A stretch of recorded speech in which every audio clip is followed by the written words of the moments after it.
Gloire, Seigneur Jésus. Béni soit le nom de Jésus. Alléluia. Jésus même. Alléluia. Regarde ton voisin et dis-lui, Jésus même. Il y a qui erre ça et là, dit, moi personne ne m'aime. Jésus même.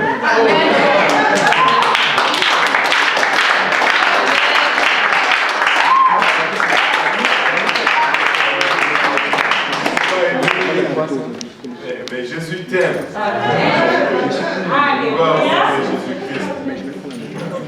Jésus t'aime. Alléluia. Tu n'as pas à être calme, tu n'as pas à être déprimé. Le plus important, il t'aime. Peu importe ce que le voisin pense, Jésus t'aime. Peu importe ce que le gouvernement pense, Jésus t'aime. Il est au-dessus de tout cela. Alléluia. Même si le pasteur ne t'aime pas, Jésus t'aime. Jésus t'aime. Alléluia. Où est le problème? Jésus t'aime. Nous devons tous aller vers Jésus. Amen. Si lui t'aime, le reste là, c'est correct. Ça va passer. On peut vivre avec tout le reste. Tant que Jésus t'aime. Alléluia. Et Dieu est bon. Il est un Dieu fidèle. Il est tellement aimant. Il nous a tellement aimés. Il n'a pas hésité un moment à mettre sa gloire de côté. Revêtir de la chair. Une chair semblable à celle dans laquelle tu te trouves. Tout ça parce qu'il t'aime. À souffrir l'humiliation, à souffrir la torture, à souffrir la mort à la croix, parce qu'il t'aime. Quelle expression d'amour. Alléluia. Jésus t'aime. Et ce n'est pas une fiction, ce n'est pas juste des phrases qui sont dites pour t'exciter, mais c'est une réalité. Jésus t'aime. Il t'aime vraiment. Il est un Dieu aimant. Il est un Dieu plein d'amour. Alléluia. Et pouvons-nous battre nos mains?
Elle ressemble pas à la sœur Aminata? Non.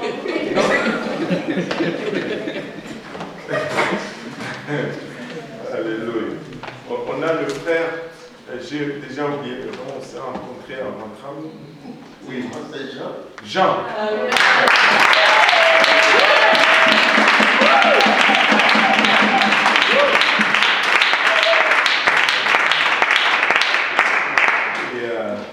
Il y a les frères en arrière.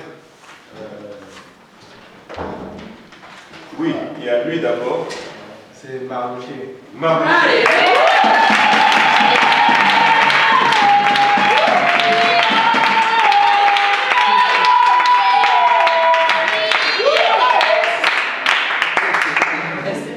On a passé les Mardoché hier à l'église. On a parlé des gens à l'église ici. J'ai écrit l'Apocalypse. Mais bon, je veux citer tous les noms comme ça. En plus déjà. Mais les deux autres frères, c'est le frère, c'est pas la première fois. Bon, c'est juste que moi. Je perds un peu. Mais le frère en arrière, c'est la première fois. Je n'avais pas parlé de François hier.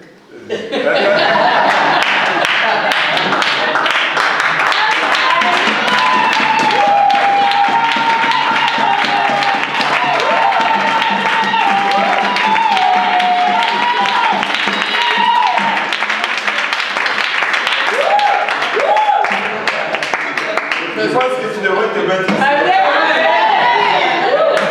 On va faire une bonne équipe ensemble. Content d'avoir François et tout.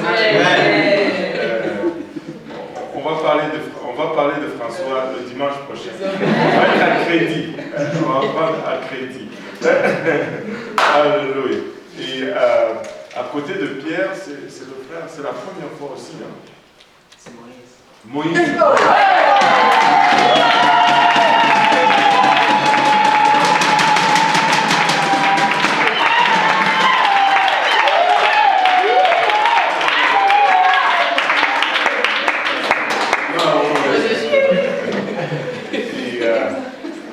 Il vient d'exciter ici. Bon, c'est ça, en tout cas. Et c'est Viviane. Ok. C'est nouveau ça. Et à côté de Moïse, c'est la deuxième fois. Oui. Et bon, juste pour que je me rappelle encore le nom, parce que là, on s'est même rencontré à l'entrée. Pardon? Hervé. Ah, mon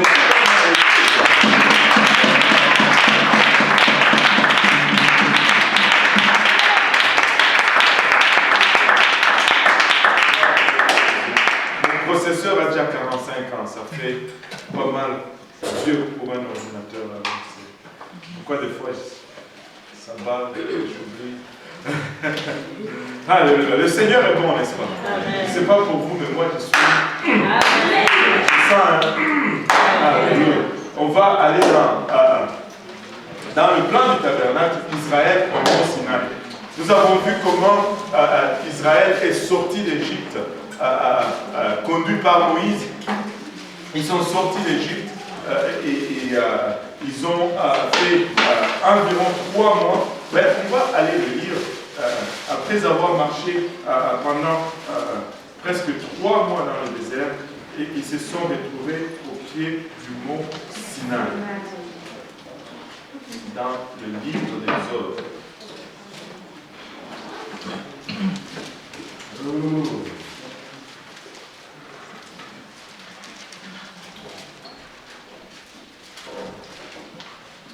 Exode 19.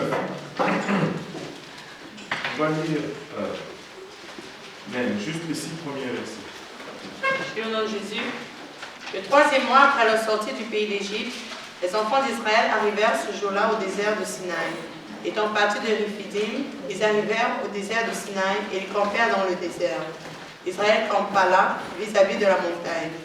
Moïse monta vers Dieu et l'Éternel appela du haut de la montagne en disant: Tu parleras ainsi à la maison de Jacob et tu diras aux enfants d'Israël: Vous avez vu ce que j'ai fait à l'Égypte et comment je vous ai porté sur des ailes d'aigle et amené vers moi. Maintenant, si vous écoutez ma voix et si vous gardez mon alliance, vous m'appartiendrez entre tous les peuples, car la terre est à moi. Vous serez pour moi un royaume de sacrificateurs et une nation sainte. Voici les paroles que tu diras aux enfants d'Israël. Voilà. Il dit, vous m'appartiendrez comme un peuple, vous serez pour moi un royaume de sacrificateurs. On voit déjà que dès le départ, dans l'Ancienne Alliance, Dieu voulait faire du peuple d'Israël un peuple à part. Il ne voulait pas juste les Lévitiques, ou les Lévites plutôt, mais il voulait tout Israël comme un peuple péculier, un sacerdoce à son service. Mais Israël a manqué le rendez-vous. Nous avions parlé de cela la fois dernière. Israël a manqué le rendez-vous. Israël a refusé d'aller à la rencontre de Dieu par la crainte de la manifestation de la présence de Dieu sur la montagne. Ils ont dit à Moïse, vas-y, toi, parle à Dieu et puis viens nous parler, alors que Dieu désirait le rencontrer personnellement. Écoute, si tu veux établir une marche avec Dieu, tu dois arriver à une place où tu rencontres Dieu personnellement.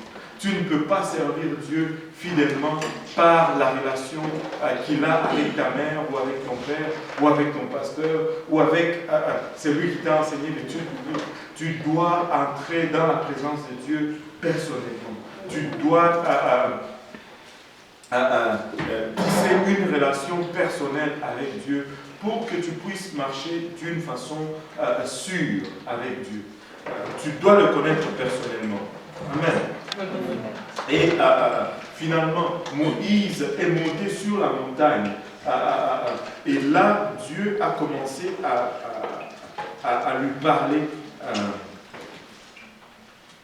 Exode 25, versets 8 et 9, qui va être un verset clé un peu pour la compréhension de ce que Dieu veut faire sur le mont Sinaï. Ils me feront un sanctuaire et j'habiterai au milieu d'eux.